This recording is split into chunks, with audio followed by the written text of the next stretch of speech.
For Pacifica Radio, I'm Christina Onnested. Presidential candidates Democrat Vice President Kamala Harris and Republican Donald Trump campaign in the Southwest today. Harris in Phoenix, Reno, and Las Vegas. Trump in Albuquerque, Las Vegas, and Phoenix. They both campaigned in the battleground state of Wisconsin yesterday. Harris touting her economic vision. I will give a middle-class tax cut to over 100 million Americans.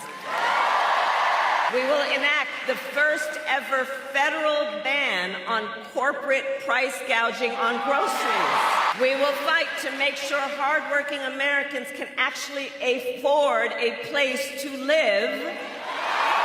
And if any of you out there are caring for an elderly parent, well, my plan will cover the cost of home care under Medicare, so that seniors can get the help and care they need to stay in their own homes. At Trump's rally, he pledged to protect women from immigrants. I'm going to do it whether the women like it or not. I'm going to protect them. I'm going to protect them from migrants coming in. I'm going to protect them from foreign countries that want to hit us with missiles and lots of other things. Former Republican California Governor Arnold Schwarzenegger announced he'll vote for Vice President Kamala Harris in November. He joins a growing list of moderate Republican lawmakers who've said they'll cross party lines in the upcoming election. Schwarzenegger said on social media of Trump, quote, "He will divide, he will insult, he will find new ways to be more un-American than he already has been," unquote. Right-wing conservatives are seizing on a new report that incendiary devices found at the scene of ballot drop box fires in Portland and nearby Vancouver, Washington state were marked with the words "Free Gaza," according to law enforcement official who spoke to the Associated Press on condition of anonymity. Hundreds of ballots were damaged or destroyed Monday in Vancouver when the box's fire suppression system failed to work. No group or person has claimed responsibility, but investigators say the suspect is a man and is likely an experienced metal worker who may be planning additional attacks. Israeli airstrikes hit the Kamal Adwan Hospital today in northern Gaza, the last functioning hospital there. Some 45 Palestinians were killed in attacks in the north today. The special UN rapporteur on the occupied Palestinian territories, Francesca Albanese, is recommending the United Nations suspend Israel's membership, as it did of apartheid South Africa in 1974.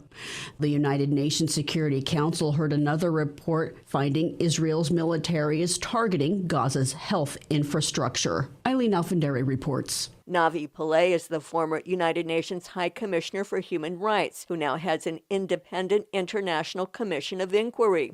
She submitted a separate report to the UN, focusing on Israeli attacks on medical facilities and treatment of Palestinian detainees. We conclude that Israeli authorities have implemented a concerted policy to destroy Gaza's healthcare system. Our report also concludes that Palestinian detainees were subjected to persistent mistreatment by Israeli authorities amounting to torture. Pillay said the attacks on hundreds of healthcare facilities have led to the collapse of the healthcare system in Gaza. I'm Eileen Alfandari for KPFA News. Western leaders are warning of a dangerous escalation amid reports thousands of North Korean troops have mobilized to join Russia's war on Ukraine. Christopher Martinez reports. North Korea has sent some 12,000 troops to Russia, sparking fears of an expansion of the war in Ukraine. Ukrainian President Volodymyr Zelensky spoke to Nordic reporters Wednesday about the new development. We have real problem. He says the move calls for a strong reaction, stronger than he's seen so far. It opens the new page in this war.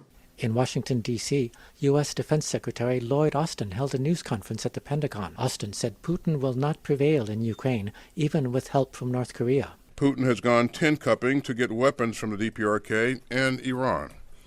Turning to a pariah state like North Korea for troops just underscores how much trouble he is in.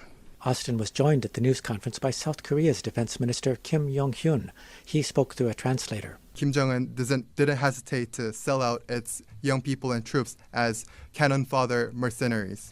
I believe such activities is a war crime. One reporter asked Austin what would happen if North Korean soldiers are killed by United States-provided weapons. Austin says Ukrainian soldiers have a right to defend themselves. And they will do that. As for Zelensky, he's looking at how his allies are reacting. If 100,000 of North Korean soldiers will come, if they will come on our territory, what we will do, what West will do. I'm Christopher Martinez. Spanish state news agency says the death toll from flash floods has reached 140, with many still missing. A powerful typhoon in Taiwan has killed one person and injured 205 others. I'm Christina Onnested reporting for Pacifica Radio.